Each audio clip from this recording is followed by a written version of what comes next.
A lot of the year really, especially the first part of the year, was really just me listening, to be honest. Just meeting people. You can't lead an organization unless you understand it. And I think there's a lot of history here, especially for an organization that goes back to 1892, understanding, the mission and the values. So a lot of it was, myself and, of course, the First Lady as well. We're just, meeting faculty, staff, students, attending events. I didn't meet all 250 of our alumni, but certainly a lot of them across the country, and so I think a lot of it was just understanding our history and our place and again, our core values, and then understanding potentially, where I could help lead some improvements. And so, because you always want to make an organization better if you're leading it, and so a big part of it was really understanding again where we come from and then how do we improve it. So some areas that I have focused on for improvement accomplishments, I guess, over the past year. And again, I would say I'm very cautious of using the word me or I, because it's really involves, of course, the board support, my leadership team support, and a lot of these initiatives trickle all the way down to students, faculty, or staff, or alumni, or other key partners. I think certainly creating an enrollment plan. The official name is a Strategic Enrollment Management Plan. That actually will be presented to the board in the November meeting. We know enrollment's been an area of concern for the university, and so a lot of effort on thinking about where do we want to be as a university, thinking about enrollment growth, how do we do a better job of marketing, attracting new students. So I think that's a major accomplishment. And then secondly, I would think, the main structural change I made at the university was creating a new unit called the University Transformation Office. I appointed our inaugural Chief Transformation Officer. And so that unit was formed really in the spring. Over the summer was staffed up, and they're involved in a number of initiatives now. And really the goal of that unit is to do things around project management, change management, make sure that we're more efficient, we do things better as a university, and that we really create this atmosphere of where we're doing things that are novel and innovative as well. And so you put that together, we now have an enrollment plan, we have a unit that helps us be novel and innovative, and put that together, I think we're in a strong way moving forward. Almost, building on my last question, as I was learning more about the history of CMU, clearly this is a point of pride, and it's not just the CMU Chippewa name for our athletic team. It goes much deeper than that. Just the actual physical land we're on, the history here with the Saginaw Chippewa Indian tribe. And what's interesting is actually on my, one promise I made very early on was in my first month, I wanted to meet with the leadership here. And so I did that. I presented to the tribal council. I went out for lunch with Chief Davis, and really had used that as a starting place. And over the past year, if I reflect back on the number of activities, there's been many touch points with the tribe in different activities. And so that's, I think, part of it was really just understanding that relationship. How do we make that even deeper and more meaningful moving forward? And we certainly, for example, at CMU, we have an Office of Indigenous Affairs. So we're already doing great work in the area. But again, kind of looking at what does the tribe want out of this relationship? How do we meet their needs? And I think together, it's a very special, it's a point of distinction. If you go all the way back to 2002, so 23 years ago, CMU signed a Memorandum of Understanding with the tribe. And that's a pretty historical document. It really talked about how the relationship benefits both parties. And I want to make sure, certainly as president, I'm honoring that MOU, that we're holding up our end of that agreement. And so again, I think for me, clearly, it's a point of pride for our university, and we just want to strengthen it further. You're right, so that was that was a new committee we formed in January, and I won't take the credit for that. So even though it was formed under my watch, kind of the groundwork for that happened before I arrived. But yeah, the goal was essentially to have key university leaders and key community leaders meet together around a table and discuss how do we make better community university relations. Now it was a little kind of a different committee because I was there for the first meeting and kind of essentially gave them the charge. I was not asking them to do specific things, so it was a little different from many committees, right, where we have very specific deliverables or tangible items we want to accomplish.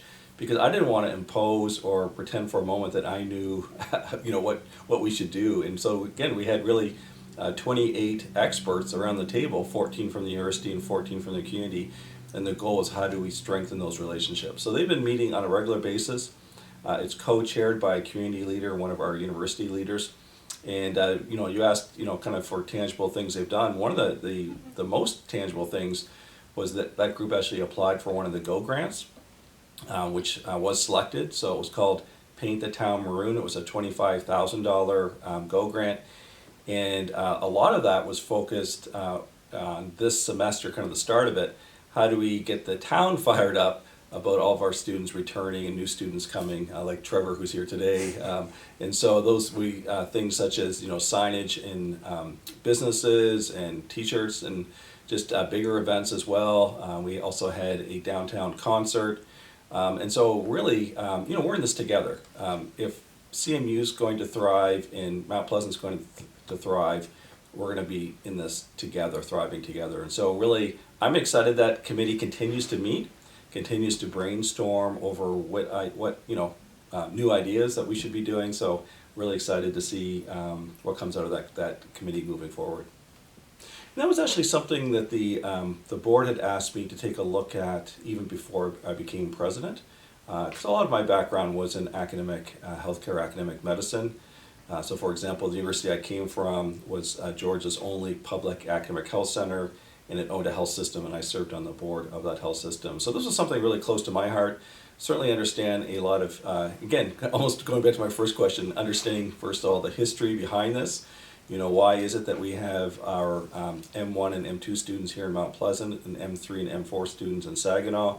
Fairly unusual kind of educational model. Also looking at, what are the healthcare needs of our community and of our region. And again, this really kind of fits my background. At one point for the state of Arizona, for example, I directed the State Office of Rural Health. And so I was actually recruiting physicians for rural communities, much like rural Michigan. And so really a lot of the work went into just understanding the history, the relationship, and then meeting with key partners moving forward. So over the past year, we have made some significant progress on that move. We essentially had an independent assessment done of our fundraising, because really looking at raising money to do this. That was completed in December and January, was presented to the board in February. Jennifer Cotter, who's my vice president for development, she and I put together a fundraising plan that was presented to the board in June. We also hired what's called an owner's rep. That's really kind of like an independent, a general contractor who really represents you to building partners. So that was an open process to select that company. Kramer Management Group was selected. And then once they were selected, we then did an open process to select the architect. And so the architect was selected in June.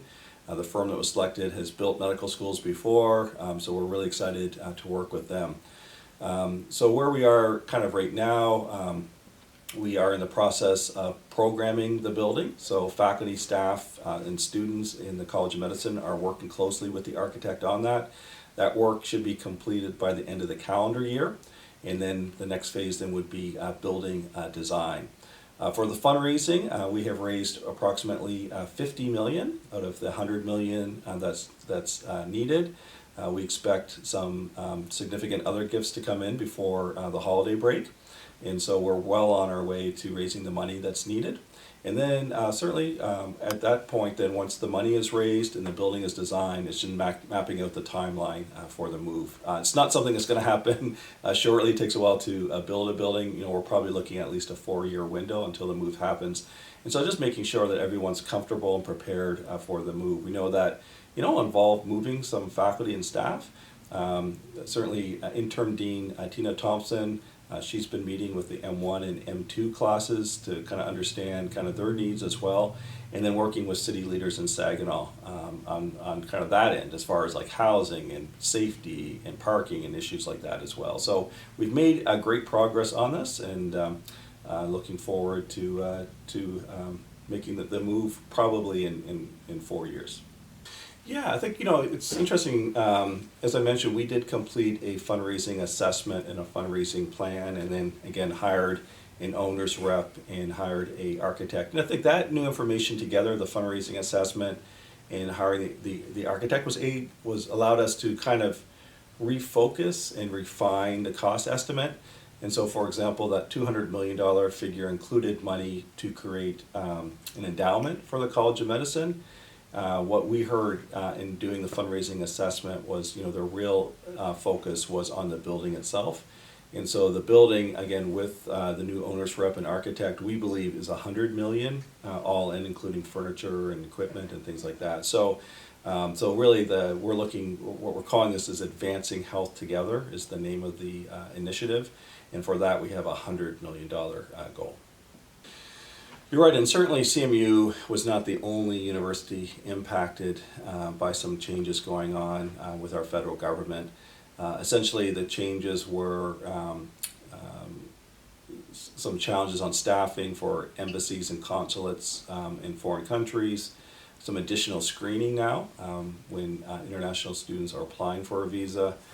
And so that did result in significant delays. And just like you mentioned, we've been very open and transparent about that. We actually had 672 international students that wanted to join CMU in August, but were unable to get their visa in time. So for those students, we actually waived the deferral fee. We said, we still want you to join us. We hope that you can come here in January instead. Some of those students have received visas, but certainly not a majority. We are tracking that. There's still time, we're talking, of course this interview is being recorded in late October, but there still is time, but it's a little too early to say of those 672 how many will actually make it here. But certainly we can provide updates into December if you'd like, and have some follow-up discussion. That's great. It was interesting because I kind of, relate to that question. I went through a reflective exercise back in September where the board, kind of working with the board, trying to decide what are my priorities moving forward. And we actually agreed on 5 items, but certainly I can talk about 3 of those 5. One, just like I mentioned previously, is around enrollment. So, as I mentioned, in November, the board will be looking at the strategic enrollment management plan. Once the plan is hopefully approved, then it's implementing it. And so a lot of work as far as marketing, some new staff positions, doing a few things differently. In the draft plan, there's 33 different strategies to improve enrollment, and so we'll be actively implementing those strategies. So certainly that would be one of the big things. Related to that, actually earlier this year, we also did a review of CMU innovation and online. And so there were a number of strategies as well to improve our online presence, and certainly some of that overlaps with enrollment. It also looks at creating some new courses, online courses, taking some existing courses that are in person and adding an online component as well. And so that also was one of my priorities for this year, is to make those changes to CMU innovation in online. And then, of course, we have a strategic plan that guides our university. That predates me. The board approved that in September of 2023. So one of my other goals for this year was to make progress on that plan. Some of those items we've actually discussed in this conversation, such as community relations. And so that plan is pretty broad. There's a lot of different items in that plan. There's things related to sustainability, to student success, community engagement, and also creating a better culture. And to me, that last piece, I think, is something that is a personal interest of mine. A lot of my research focus is on how do we create a workplace culture where people thrive. That helps us to recruit and retain the best faculty and staff, and also just helps us be known nationally as a caring university. There was a book I read over the summer called The Caring University. It's a new book that came out that really influenced a lot of my thinking on this topic. Is at the end of the day, how do we truly show our students, faculty, and staff that we care about them, that this is a place that they can grow and thrive. So we have a number of different initiatives and ideas around that topic. We're actually working on bringing the author of that book as a speaker here to CMU early in 2026 as well. Yeah, so in his book he has 6 strategies, so I won't go through all 6, but I think ultimately we all want to work for an organization that you know that the organization's values align with your values, that what you do at the end of the day matters, that you're making a difference, that your boss, your supervisor cares about you and notices the effort that you're making. And so the book, those 6 strategies, a lot of it are specific ways we can do those sorts of things. It also recognizes that the leadership of any institution helps set the tone and culture. And so in talking about this book, we actually provided a copy to the entire cabinet and all the deans, as well as the board of the university and our union leaders as well. I've spoken about the book in a few different settings as well. And so I think even bringing the author here will be exciting just to, he actually had previously worked with one of our CMU faculty, Matt Johnson, in the College of Education and Human Services. So I know he's excited to come to CMU as well. And so I think hearing directly from him on how we could become a national leader as a caring university will be really exciting.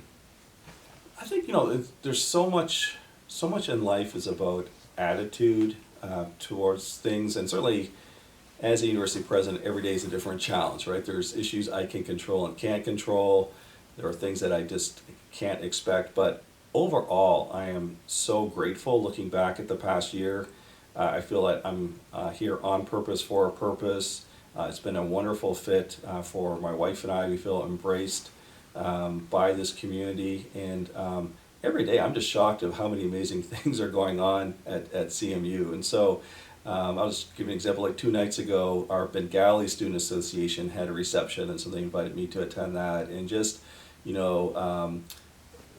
their sense of belonging together, and just, they're thousands of miles away from their home country, a very different climate than Bangladesh as well in Michigan, but they have really found their sense of community here. And I see that again and again and again, where we have particular student groups that are just doing some amazing things, creating that sense of community and belonging. And ultimately, as a president, yes, I want all of our students to cross the stage and to graduate, but I want their experience being here, their journey, to also be noteworthy and memorable in a good way. And so for me, it almost goes back to that caring university part we talked about a few minutes ago, where I want people to know that this is a home for them, where they can thrive, they can grow, they can blossom as an individual.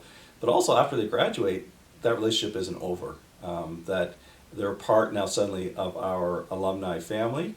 And again, what's really cool about CMU, we have so many alums that come back and give of their time and talents to our students and want them to grow and thrive as well. So you put that together, it's that attitude of gratefulness, spirit of gratefulness that, again, I feel incredibly blessed to be here at this time.